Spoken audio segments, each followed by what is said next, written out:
Наместо на 4 вакцината ДТП ќе се прима на 6 годишна возраст. Ова го предвидуваат новите измени во календарот за имунизација. Со тоа, велат лекарите, ќе се намалат несаканите реакции кои се јавуваат кај децата. Бидејќи во европски рамки, околу 30 на држави ДТП ревакцината наместо на 4 години ја даваат на 6 или 7 години, комбинирана со инактивна полио, значи едно ни беше тоа како предзнак.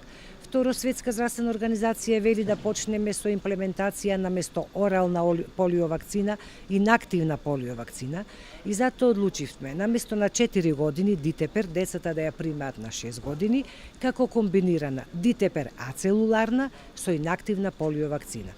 Измените важат од 1 јануари оваа година. Од Министерството за здравство објаснуваат дека сите деца кои до декември примеле ДТП вакцина на 4 годишна возраст си продолжуваат со вакцините по стариот календар. А сите деца кои што оваа година, 2017 прават 4 години и кои што нема да ја примат ДТП вакцина согласно новиот календар, кога ќе бидат на 6 годишна возраст, а тоа е 2019 година, ќе си ја примат пак ДТП ревакцината, како комбинирана ДТП ацелуларна вакцина комбинирана со инактивна полио. Значи ништо не се губи, пак ќе бидат заштитени, дури со вакцина која што дава помалку несакани реакции и со едно боцкање 2 вакцини. Од Министерството за здравство велат дека сите служби за имунизација се веќе информирани и ја практикуваат новината.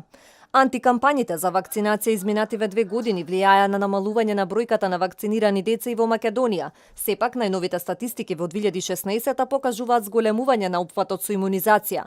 Лекарите со апел родителите редовно да ги вакцинираат своите деца со цел да ги заштитат како од појава на одредени болести, така и од настанување на компликации кои може да бидат и смртоносни.